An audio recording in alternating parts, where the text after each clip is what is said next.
CRTV News, ici, toute l'info. Et dans l'info, on guette la performance des Lions indomptables à Prime ce soir à 17h au stade Omnisport Amadou Ahidjo de Yaoundé. Ils essaieront de bouffer les aigles du Mali. Deuxième sortie donc pour ce match de la 4e journée du CHAN Total Cameroun 2020. Accueillons sur ce plateau Gaël Bonozo pour la revue de presse tabloïd. Gaël, bonjour. Bonjour Gladys, bonjour à tous. Qu'est-ce qu'il y a dans les journaux aujourd'hui? On parle des Lions un peu? Bien sûr, on parle des Lions ce jour, on parle du choc Cameroun-Mali qui se jouera cet après-midi pour le compte du CHAN 2020. On parle également de la conférence des ministres en charge de la santé de la communauté économique et monétaire de l'Afrique centrale qui se tient depuis hier. Quels sont les sujets au cœur des débats? Nous en parlons tout de suite dans Tabloïd.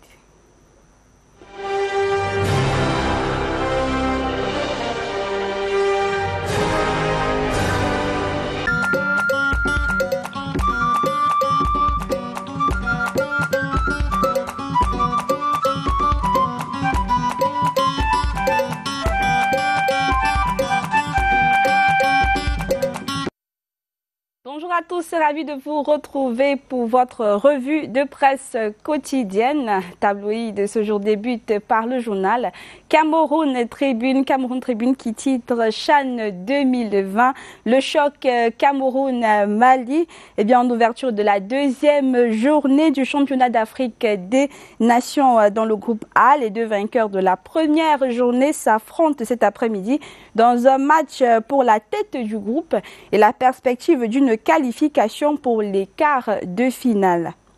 On parle également santé en une du journal Cameroun Tribune, Covid-19 en Afrique centrale. Quel vaccin pour la sous-région, titre le quotidien. Une conférence des ministres en charge de la santé de la CEMAC, de la communauté économique et monétaire de l'Afrique centrale, se tient depuis hier par visioconférence afin d'obtenir une expertise sur la riposte vaccinale à adopter. On parle également économie, précisément blanchiment des capitaux et financement de terrorisme ce jour dans Cameroun Tribune. Le risque reste élevé, précise le quotidien. Un rapport officiellement présenté hier au gouvernement et autres partenaires techniques, les banques, l'immobilier, les notaires et le commerce des matériaux de construction sont le plus touchés selon ce rapport. Le journal Crayon Info s'intéresse ce jour au Dia et l'Obor. M. Salah remercie le ministre de l'économie, titre le journal. Les populations de M. Salah saluent l'action et le dynamisme du Minépat pour l'aboutissement des projets routiers des cantons Yemvan, Yassaman, Libi et Tekmo qui depuis souffrent pour rejoindre le chef-lieu de l'arrondissement et face à leur cri, le gouvernement a réagi. Toute une information à retrouver à la une du journal Crayon Info, l'édition de ce jour. Crayon Info s'intéresse également à l'élite, on va dire, qui ne travaille pas tellement dans cette région de l'Holodof et exhorte les populations et les élites précisément de la localité de l'Holodof à œuvrer plus et davantage pour le développement des populations.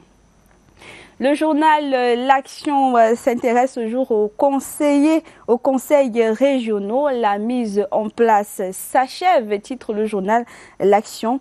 Élu le 22 décembre 2020 au terme des sessions de plein droit, les exécutifs de ces instances prêtent serment à tour de rôle en attendant leur installation solennelle au plus tard, le 22 janvier prochain, dans les chefs-lieux des 10 régions du Cameroun. Eh bien, le journal L'Action s'intéresse également au développement du RDPC, du Rassemblement démocratique du peuple camerounais, et titre la mobilisation encore et toujours, occupation rationnelle du terrain, animation des organes de base et encadrement et formation politique des militants doivent lui permettre de renforcer son leadership tout au long de l'année 2021. En économie, le journal Éco Matin à présent recherche développement une chaire. Pierre Castel au Cameroun, titre le journal Éco Matin. Selon le journal, le Cameroun vient de faire un pas de plus dans la professionnalisation de ses formations, de la formation et de ses enseignements. Le recteur de l'université de Tchang, le directeur général du fonds Pierre Castel, le directeur général de l'Institut national polytechnique, Oufouette Boignou de Yamoussoukro en Côte d'Ivoire, et le représentant de la directrice de Bordeaux Sciences Agro ont signé ce 18 janvier 2020 l'accord cadre de la chaire Pierre Castel, système alimentaire et entrepreneuriat en Afrique. Éco Matin parle également fiscalité ce jour, ce qui attend le contribuable camerounais en 2021, titre le journal. La loi de finances 2021 comporte des innovations dans la législation fiscale et douanière. Certes, ces mesures ne créent pas de charges fiscales nouvelles, mais elles sont beaucoup plus contraignantes à l'encontre des contribuables. C'est un développement que vous pourrez retrouver à la une du journal Éco Matin, l'édition de ce 20 janvier. Passons à présent au journal L'Élite qui titre Finances publiques, réduction du déficit budgétaire. Le plan Motazé, précisément la loi de finances 2021, vise à garantir la soutenabilité de la dépense publique, la viabilité du service de la dette et la stabilité macroéconomique assise sur le socle national de réduction à moyen terme du déficit budgétaire. La relance économique du Cameroun est tributaire d'un quantum de mesures répertoriées à bon escient par le ministre des Finances, au rang desquelles figure en bonne place l'import-substitution agrémenté d'une bonne dose d'exonération fiscale destinée à catalyser la production. C'est à retrouver à la une du journal de L'Élite, l'édition de ce jour.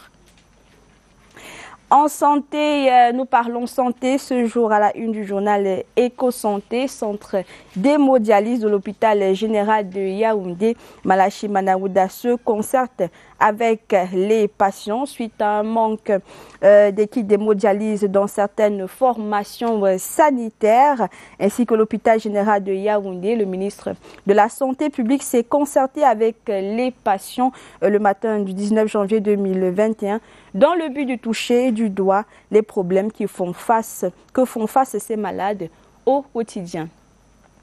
Voilà quelques actualités que l'on peut retrouver dans nos journaux ce jour. Merci d'avoir été des nôtres. N'oubliez pas, le prix du journal est 400 francs CFA seulement dans vos kiosques.